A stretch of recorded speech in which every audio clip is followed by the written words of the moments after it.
Hi guys. So we are in our new reading books this week. So make sure you have the one that has this cover, the one with the boat on it, okay? And we are on page 15. The story that we are reading this week is called The Dot. And I really like this story. I hope you guys enjoy it too. So we're gonna go on a picture walk first, all right? So on the cover, you see there's a little kid who has a brush that's tied to the end of a really long stick, and it looks like they're painting. On that first page, how does that kid look? She doesn't look happy, right? She looks kind of mad, and she's in her classroom, so let's see maybe why she might be a little grouchy. Looks like it looks like her teacher is there, and so maybe the work is too hard for her.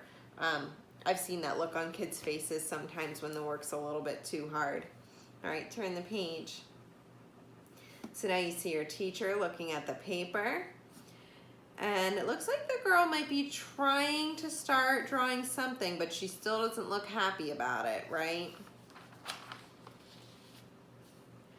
And then the teacher's looking at the page, and it looks like, what did she draw on her page? A dot, right? And that's all she drew. All right, turn the page. That dot is framed up on the wall. That's not something people would normally frame, right? All right, looks like that girl is still grouchy. Oh, but now she's painting with all different colors, and she's drawing dots all over the page. Turn the page.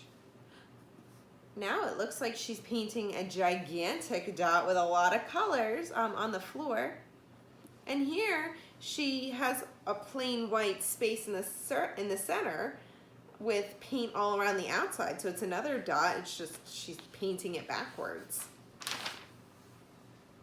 And now on these two pages, it looks like there's almost an entire art exhibit with dots all over. Turn the page. Looks like she's talking to a little boy, and it looks like he's drawing. Oh, and looks like she's looking at it and they're talking. So maybe she's trying to encourage him. We'll see. So let's go back to the beginning, back to page 15. And I'm going to read you a little bit about the author, and then I'll read to you guys. Peter H. Reynolds. It took Peter H. Reynolds a year and a half to write The Dot. He named his character Vashti after a young girl he met at a coffee shop. Mr. Reynolds wrote Ish as a follow-up book to The Dot.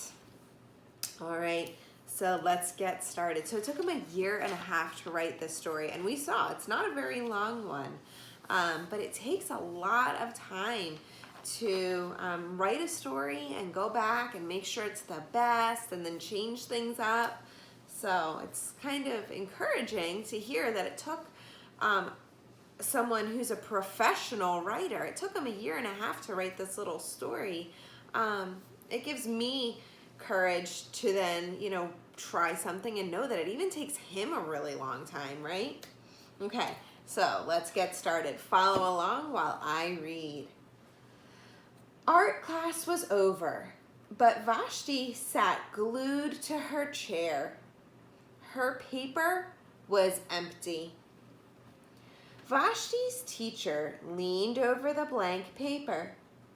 "Ah, a polar bear in a snowstorm," she said. "Very funny," said Vashti. "I just can't draw." Her teacher smiled. "Just make a mark and see where it takes you. Vashti grabbed a marker and gave the paper a good, strong jab. There.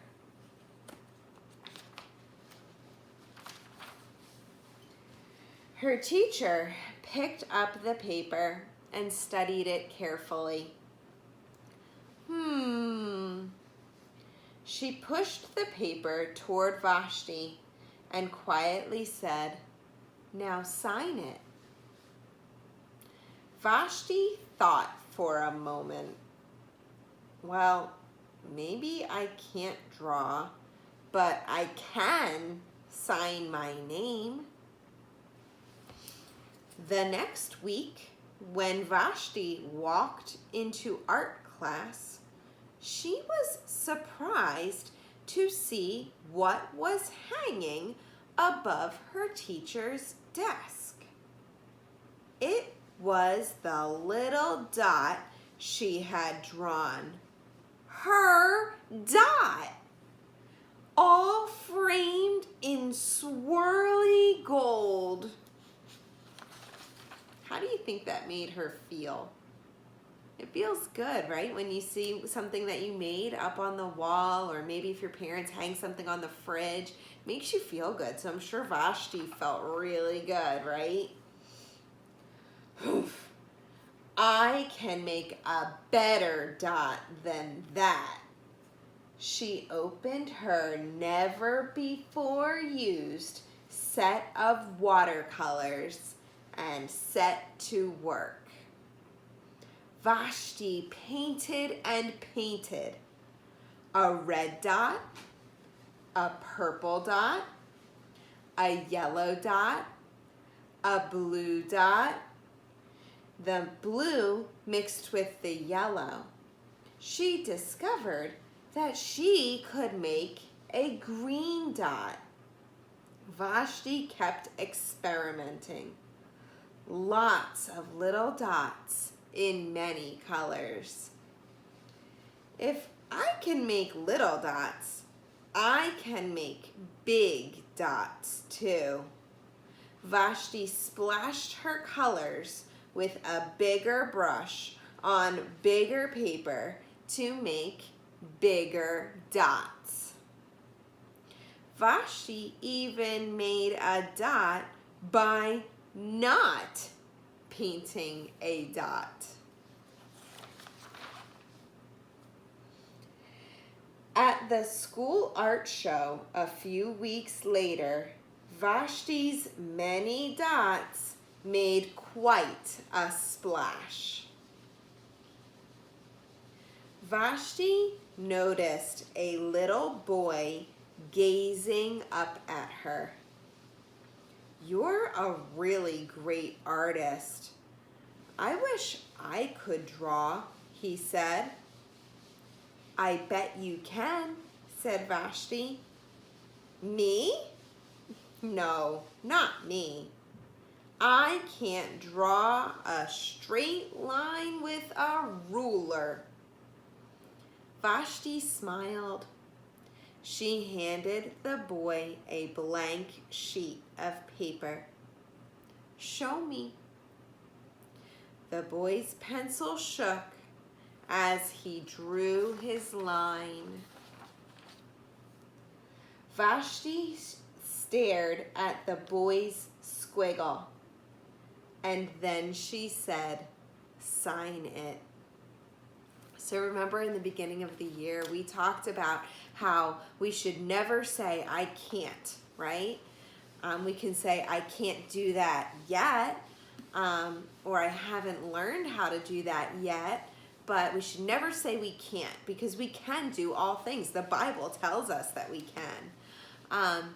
And so in the beginning of the story, Vashti felt, really bad that she couldn't do the work that her art teacher had told her to do. But with a little bit of encouragement, Vashti was able to gain confidence, right? And then she was able to encourage somebody else at the end of the story. And that's why I love this story so much, because It's nice to feel encouraged, but it's also really nice to be able to encourage other people. I hope you guys enjoyed this story as much as I did. I'll see you guys later.